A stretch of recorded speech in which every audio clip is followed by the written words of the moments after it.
हम विश्वास से एक देश देखते हैं जो है सूर्य से अधिक ज्योतिमान, वहाँ यीशु कर रहा तैयार सबके लिए एक रहने का स्थान। थोड़ी देर में वहाँ प्यारो जाके हम सब मिलेंगे, थोड़ी देर में वहाँ प्यारो जाके हम सब मिलेंगे। आप सुन रहे हैं सुबह संदेश मॉर्निंग वॉइस। आप प्रफुल्ल दास नेल्सन थॉमस मुंबई से विजन से बांटा जाएगा। प्रभु परमेश्वर की स्तुति हो। शुभ संदेश के हमारे सारे श्रोताओं को एक और बार नमस्कार और जय मसीह की। थोड़ी देर के हमारे मनन के लिए आइए पढ़ेंगे मत्ती रसूल समाचार 12वां अध्याय 31 और 32 पदों को। Matthew's gospel chapter 12 verses 31 and 32। इसलिए मैं तुमसे कहता हूँ, मनुष्य का हर पाप और निंदा क्षमा की जाएगी, परंतु पवित्र आत्मा की निंदा क्षमा न की जाएगी।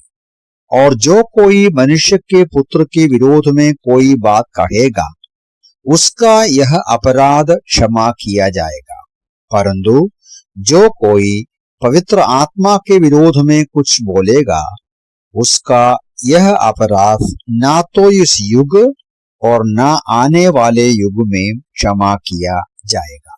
दो प्रकार का पाप के बारे में प्रभु यीशु बता रहा है। ऐसा कुछ पाप है जो क्षमा किया जाएगा, ऐसा कुछ पाप है जो क्षमा ना किया जाएगा। आज हम सबसे पहले इस विषय को देखेंगे कि कौन सा पापों का क्षमा मिल सकता है। ये दोनों पदों में ये बातें हम पढ़ते हैं और बोलते हैं, इसलिए मैं तुमसे कहता हूं, मनुष्य का हर पाप की क्षमा होता है। ये जो शब्द का अर्थ एक सामान्य शब्द है, एक हर प्रकार के जो नैतिक या अभक्त विचार या कार्यों को दर्शाते हैं। मतलब पाप हमारे विचार में हो सकता है, कर्मों में हो सकता है, जो नैतिकता के खिलाफ हो सकते हैं, इंसान के खिलाफ हो सकते हैं, ईश्वर के खिलाफ हो सकते हैं। हर पाप की क्षमा मिलेगा, यीशु कहते हैं। उसके बाद वही बोलते हैं कि और निंदा क्षमा किया जाएगा। जो निंदा है वो ईश्वर निंदा को सूचना करता है। मतलब जानबूझकर विचार पूर्वक परमेश्वर का इनकार करना और परमेश्वर के खिलाफ बात करना है, ईश्वर के कार्यों के खिलाफ बात करना है। और पुराने नियम के अनुसार हम पढ़ते हैं लेवी अवस्था में, ये ईश्वर निंदा का परिणाम सजा है, मृत्यु दंड है। लेकिन यीशु मसीह बोलता है, ईश्वर निंदा का भी क्षमा मिल सकता है। और तीसरा शब्द इस्तेमाल किया गया है और तीसरी बात यीशु बोलते हैं 32वां पद में, जो कोई मनुष्य के पुत्र यानी यीशु मसीह के विरोध में कोई बात कहेगा, उसका यह अपराध क्षमा किया जाएगा। मतलब प्रभु यीशु मसीह के खिलाफ, यीशु मसीह का व्यक्तित्व के बारे में, यीशु मसीह के कार्यों के बारे में, या यीशु मसीह का सुसमाचार के खिलाफ जो बोलेगा, उनको भी क्षमा मिलेगा।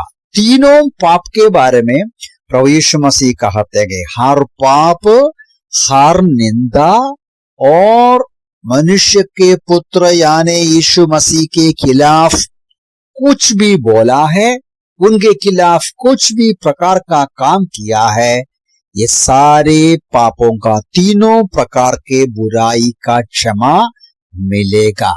ऐसा मिलेगा ये हम कभी नहीं भूलना, अपने आप नहीं मिलता है। मन फिराकर पापों को कबूल कर कर यीशु मसीह के क्रूस पर बहाए हुए लहू पर भरोसा करने वालों को पाप की क्षमा मिलते हैं। हमें उदाहरण मिलते हैं पतरस का। पतरस ने यीशु मसीह का इनकार किया, उनको धोखा दिया, लेकिन यीशु मसीह उसको क्षमा किया। वो रोया, वो तौबा किया, वो पश्चाताप किया और उसको क्षमा मिला। लेकिन उससे बढ़कर का उदाहरण हमको शाऊल की कहानी में मिलता है। शाऊल अपनी गवाही में इस प्रकार कहते हैं, प्रेरितों के काम उसका 26वां अध्याय का 9 से लेके पदों में प्रेरित पौलुस या शाऊल इस प्रकार कहते हैं, अपनी गवाही में बोल रहा है कि वो यीशु मसीह के खिलाफ काम किया और वो यीशु मसीह के चेलों को उसने सताया, उनको मार डालने में सहमत किया, उनको बंदीगृह में डाला, बहुत बुरा किया। लेकिन वो बाद में लिखता है, पहली तिमोथी उसका पहला अध्याय 12 से लेके पदों में पौलुस शाऊल जो उसका नाम बदल गया, वो बोलता है 13वां पद में, यद्यपि मैं पहले निंदा करने वाला, सताने वाला तथा घोर अंधेर करने वाला व्यक्ति था, फिर भी मुझ पर दया की गई, क्योंकि मैंने इस सब अविश्वास की दशा में नासमझी से किया और हमारे प्रभु का अनुग्रह बहुतायत से हुआ, और साथ ही वो विश्वास और प्रेम भी जो मसीह यीशु में है।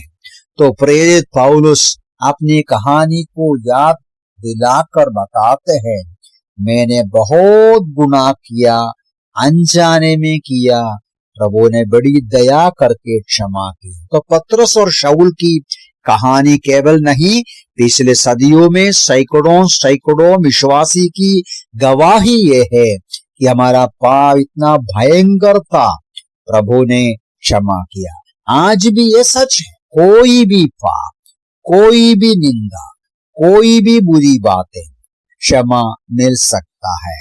यशायाह का पुस्तक का एक वचन भी मैं आपके सामने जल्दी पढ़ता हूं, जो हमेशा सच रहता है। यशायाह के द्वारा परमेश्वर इस प्रकार बुलाता है, पहला अध्याय का 18 पद में यहोवा कहता है, आओ हम आपस में वादुवाद करें, तुम्हारे पाप चाहे लाल रंग के हो तो भी हिम के समान श्वेत हो जाएंगे, चाहे वे किरीमिजी लाल ही क्यों न हो, वे ऊन के समान उजले हो जाएंगे। आओ हम वादुवाद करें। हमारे सारे पापों को, कितना भी कठिन पाप हो, बुराई हो, पराजय हो, क्षमा करने के लिए प्रभु तैयार है। हमें बुलाते हैं, आओ मेरे पास आ जाओ।